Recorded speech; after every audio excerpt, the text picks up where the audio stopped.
and welcome to the LWDG Pod Dog. My name is Jo Perrott and I'm founder of the Ladies Working Dog Group.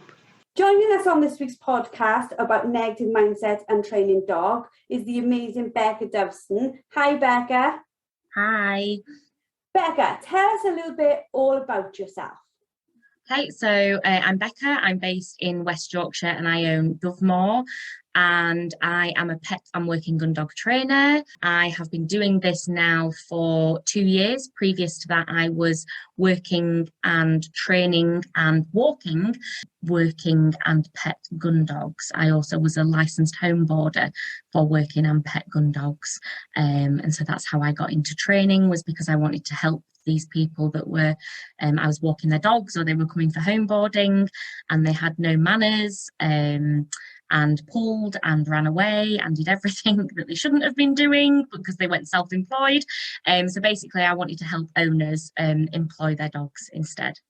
Let's start with this weekend. What did you do? So this weekend, I entered myself and Aggie in our first puppy test.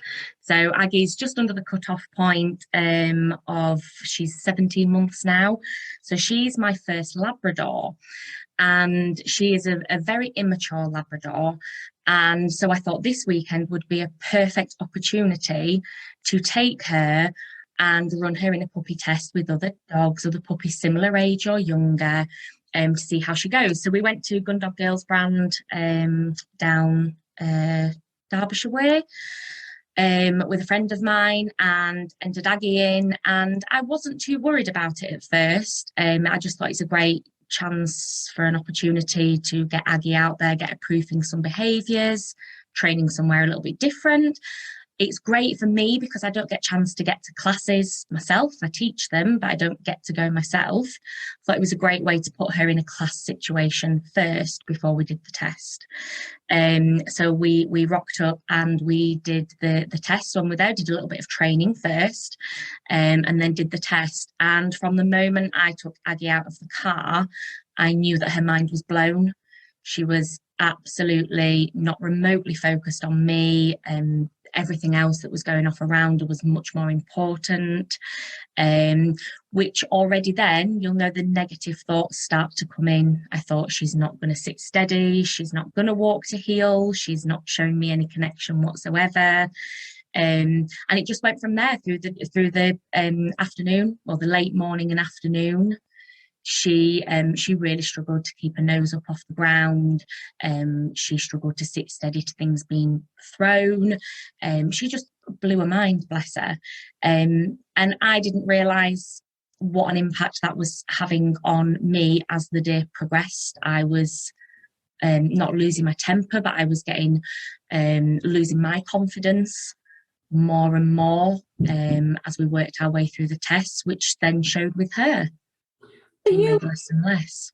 So when you started that bit of the conversation now, you as a trainer, you started telling me that you expected her to do all these things.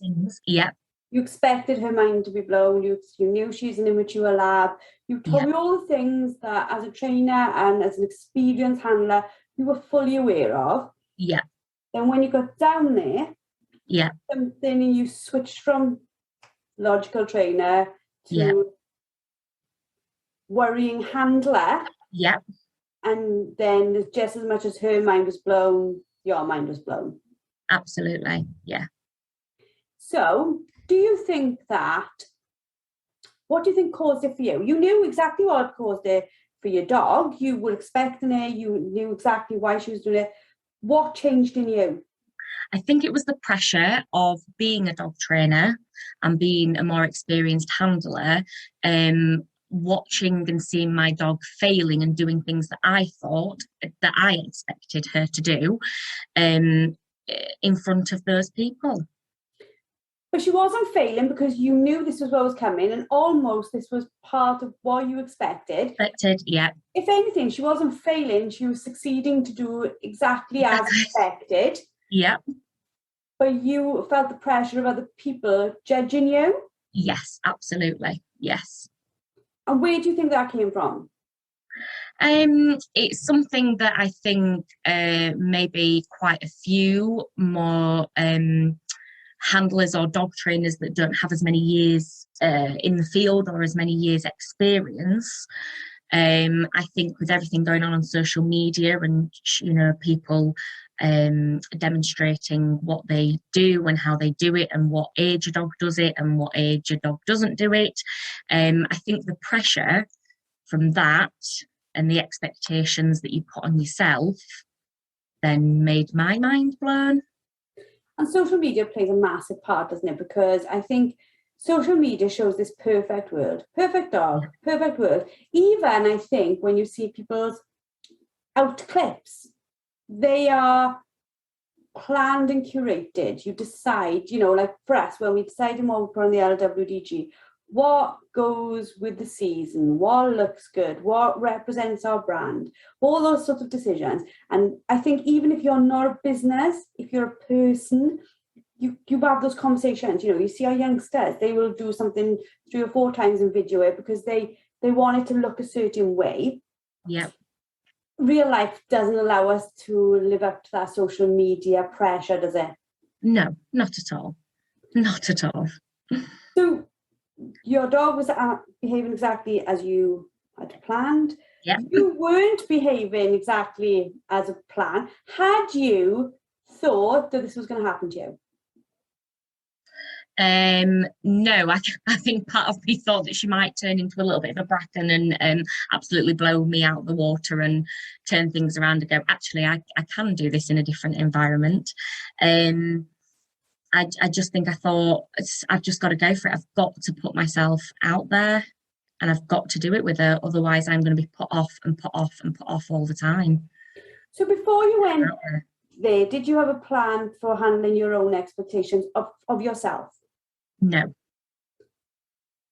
Had it for the dog, not you. Yeah. So is it a case, I think, because I think all of us do it, don't we? We sit, magic month planners, piece of paper, we write down, this is what I'm going to do with my dog, this is what I'm going to, this is what's needed, this is where they lack confidence, this is where we need to, they're great at that, so we don't need to overdo that. We think of all those things, and then we're like, no plan for us.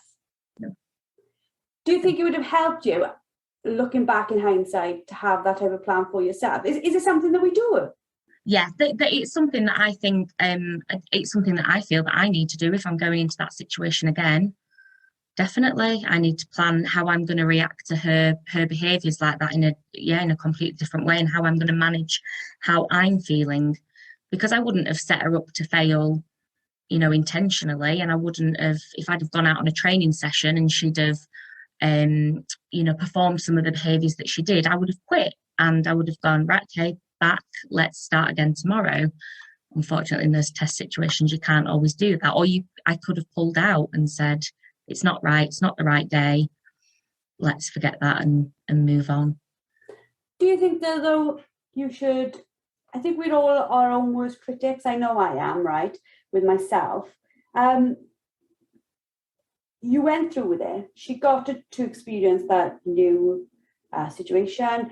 You got to see and learn. And like, as a success coach, we always say to people, what are the lessons learned? So in a training situation, you couldn't have had those lessons because those lessons didn't exist. When it's you and the dog on a field and you're like, you're not feeling it today, lovely, and you can walk away from it. Like you said, the test didn't allow you to do that. So it allowed you to learn how to respond when you can't walk away. So there's massive benefits in that. Do you then look at it at the end of the day and think, actually, there's the lessons learned for the dog? Because instantly you've told me what you would have done with the dog. Have you thought about the lessons learned for yourself?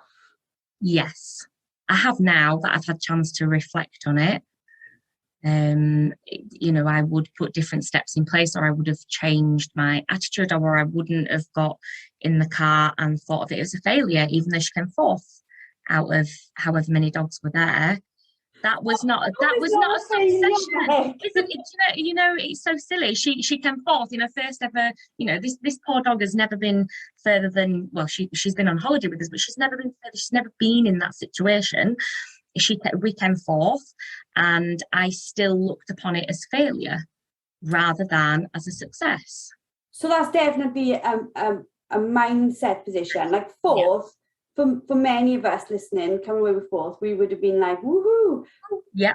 But as a trainer, I think you put more pressure on yourself to be perfect. Like I was speaking to other trainers about this actually literally an hour ago, and they were saying about how they expect more of themselves because of the label they carry about being a trainer. But being a trainer doesn't mean you don't have fear, does it? No, not at all. I get nerves. I was nervous going down there. I travelled with a friend. She was nervous as well. She took her much younger dog. I felt the nerves. I felt the nerves when I was being taught things, by a trainer, a really experienced male trainer. He was brilliant. There's always something to learn when you go on these things, even when you know it and you live, they live the life as a trainer. There is always something to learn off somebody else. But yeah, I still felt the fear and the nerves. And we talked, like, before we came on this podcast, we were talking about the term imposter syndrome. Now, imposter syndrome is very much, I think, a female thing. Men do struggle with it as well, but we see it across all of the stuff that we do. So whether it's being a mum, oh, I'm not a very good mum, I'm not doing this right, look at those mums, they're doing it better than me. In work, I'm not very good at my job in an office, I'm not going to make it. That feeling that we're always going to be caught out, like, as a dog trainer, that feeling of, oh my God, people will see my dog's not perfect, how can I be a dog trainer?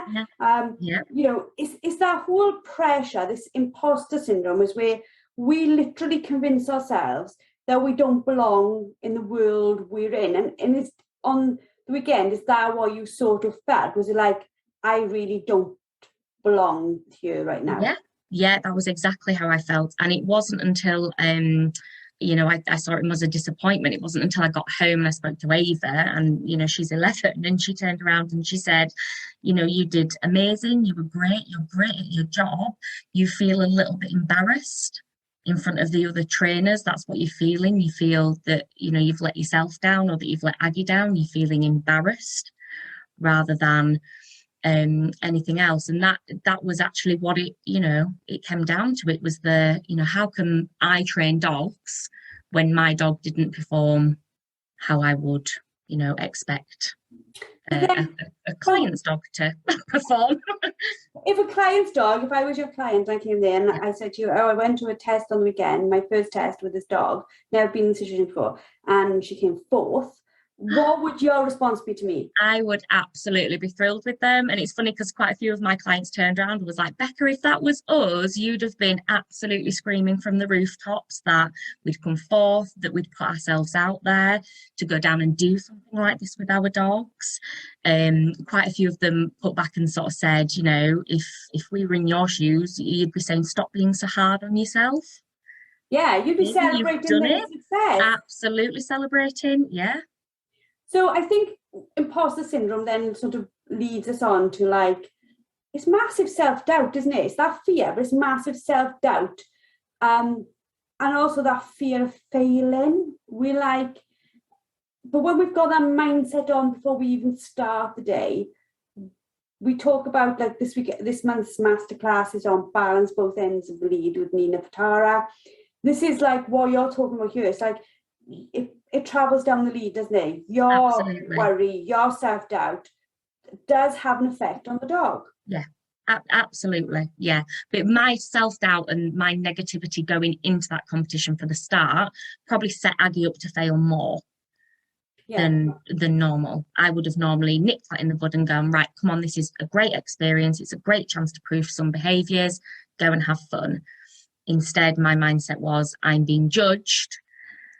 And and the reality of it is, all of us standing there thinking, oh my God, I'm being judged. And I explain this to clients all the time. I'm sitting there thinking about me, and the other person sitting next to me is thinking about them, and the person the other side of me is thinking about them. We're all worrying what the other person is thinking. So actually nobody's thinking about anybody else. It's how it's affecting us, isn't it? So absolutely. with this sort of like overthinking and second guessing, you must see that loads on a normal group training session with your clients. Is it a case that you see lots of people when they come to you, they've got this sort of imposter syndrome starting right from the start? Yeah, and they lack confidence. They lack confidence in their handling abilities.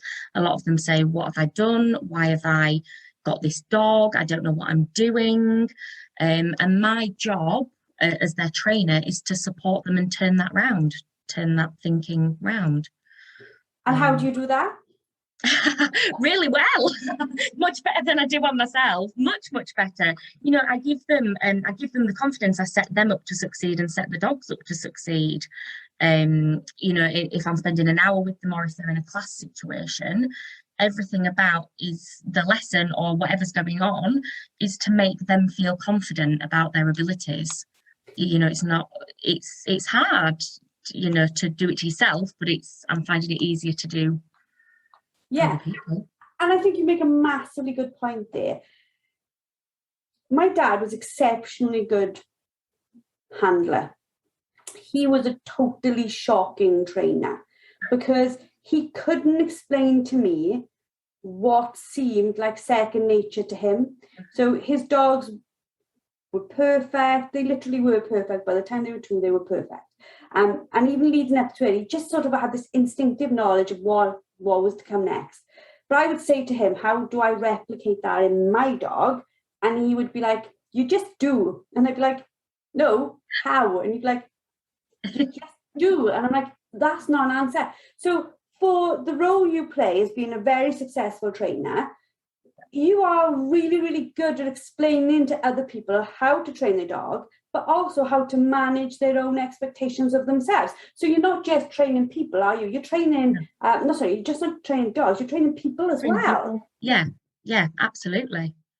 And how much do you enjoy that role? What made you want to be a trainer? I love that.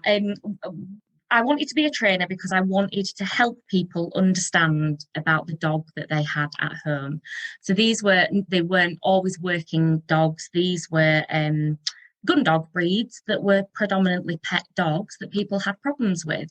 And I loved being able to support and help people and explain to them why the dog was doing what they were doing and how to turn that around, how to give, the dog what it needed and still not be a working dog. It was still a pet dog and still enjoy, sofa snuggles. And I wanted to do it to help people. I would probably say if clients will listen to this, that they would say more than anything, it's the support that I give them through the journey. They don't just turn up to class once a week and that's it, that's done. It's the support, it's the WhatsApp messages that they get. I've had a really bad day, I had a really bad session, and I will say, right, let's turn that around and how do we move forward and how do we get on with it? And I think they would agree that, yeah, the support is there. That part of it as well, though, is so important, isn't it? Because we know, like in the Ladies Working Dog Group, we have people, sometimes they come to us, they really are at the end of their tether and they're really ready to throw in the towel and not do anything with it. And it isn't easy to train a gundog breed, is it? Because they are active by nature, they are mentally clever and want to be engaged by their nature. They're not a couch dog. They want to be doing something. They want to be a working dog in some way. So as owners, we have to facilitate that need for engagement and interaction and problem solving. Do you actually, is this what you love? Is it working with these types of breeds? Yeah, absolutely. Yeah, this over that's your average pet dog. The gundog breeds, I like to watch people succeed with them and tell them what makes them tick and get them involved with the training. Like going forward, like from your weekend, and I really, really do appreciate you coming on here and being really honest with that, because there's a lot of people who wouldn't be honest about it, because part of that fear and of failure and imposter syndrome, and you didn't fail by any stretch of the imagination, but internally feeling like you failed, even that conversation's hard to have, isn't it? And to have it openly, it takes a very high level of self-belief in helping others by sharing your own experiences. Do you feel like coming on here doing this, that's helping you and helping others? Yes, definitely. Because I know how when I was travelling home, I had Melissa, giving me a pep talk saying, you did great, you did this great, you did that great. And, I need to be open about this so that other people can reach out, or if other people go, or even other dog trainers go, or those, breaking into becoming dog trainers, you have to be open and honest about it. Otherwise, you can just combust with it, and that's what I was getting to the point of over the last 12 months. It's got, it's something that has got worse. That now, I need the tools in place, and I would much rather myself be open and help other people get those tools as well. And I think that should be applauded in a huge way, Becca, because I know from being a coach myself, that doesn't mean I don't need a coach. So, just because you're a trainer doesn't mean you don't need a trainer or additional support. It's naive to think that even the best of the best don't have somebody. We look at sport, we look at, the Olympics, we would be shocked to see the best people in the world without a trainer by the side of them, because that's what's needed, even as well as they know their job. So for people coming into, gundogs and working a dog in, any breed, it's understanding you're going to need somebody to help you on the journey. You can self-train to a certain point, but then you're going to need somebody to come in and see what you can't see, isn't it? Yeah, absolutely. Yeah. So when you started your journey into sort of training dogs and being a gun dog trainer per se, what else has that led you into? Your Dovemoor gun dogs. Do you see this being a permanent thing? Are you absolutely in love with it all? I absolutely love it. I do love it all. I love being specialised more in the gun dog side of it, especially for pet dog owners. There are plenty of experts out there that can help the trialers and can help the people that are taking the dogs out working and on shoots. But I really think there's a need for people like myself to help support and hold the hands of people that have pet dogs, pet gun dogs.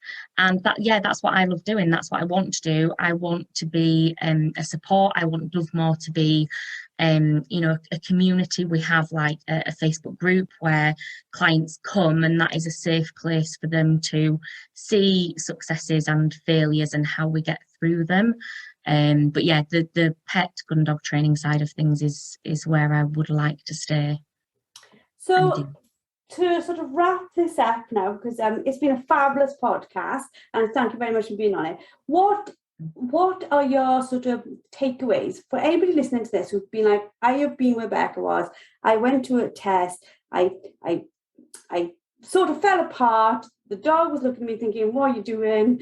You need to keep it together for me. What could you tell them going forward on the next test? What do you think you will do differently on your next test?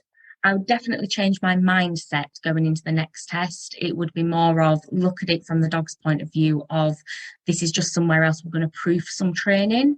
It's another place where we can go and use some different ground. So rather than it being putting that pressure as a test, it's somewhere where you're going to enjoy some training with your dog.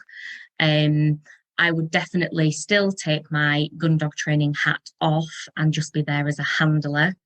No pressure on myself at all for that, and come away and look at it from the point of view, if a client said to me, this is what I've done today, this is what I've come away with, you need to turn it around and look and say, if that was your friend coming to you and giving you that information, I only came forth and this didn't go right, what would your friend say to you? Your friend's not going to go, oh yeah, you were rubbish, that was really rubbish. Your friend's going to say, that was great, you did this great, you did that great. So maybe having that little inner voice that turns it back round and pulls out the positives. I love that bit, the inner voice. That's the one we have to sort of, and it's not just our dog training, it's it can be anything, can't it? I can be sitting there sometimes and I'm grooming Buddy and I'm thinking, oh, am I keeping him in good enough condition? And, you know, should I take him to the groomers and have his years levels? And I hear myself saying all these things, and it's that inner voice telling me that it's not good enough. You know, whatever, we can get dressed and look in the mirror and we think, well, oh, I could have picked a better pair of jeans. And, you know, it's that constant sort of criticism. We need to sort of tap into that inner voice and make her work for us, don't we? And say, actually, you know, like, we need her to be our main cheerleader. I know Nina talks about that, but that whole cheerleader of like, you can do this. Yeah, that's what I feel like. Wow. Well, thank you very, very much for joining us on today's podcast. If anybody wants to get in touch with you, Becca, you know, how do they get in touch with you? Where can they find you? The best place, if they go online and they search for www.dovemoor.co.uk, there's a contact form through there that'll come straight to my email. Or if people are local to the Ilkley, Skipton, West Yorkshire area, they can book one-to-ones through the page as well. Can we find you on Facebook? Yeah, I'm on Facebook and Instagram as well. So Facebook will be Dovemoor Gundogs and Instagram is Dovemoor Gundogs as well. Fantastic. So you've heard it all of Becca. She's been really, really open, and thank you very much for that today. If you want to get hold of her, that's where you can get hold of her. And if you're looking at doing something with your dog, even if it's training today, just think about what we've chatted about. Leave the negative mindset away. Put your sort of positive inner voice on, and go out there and enjoy. Speak to you all next week.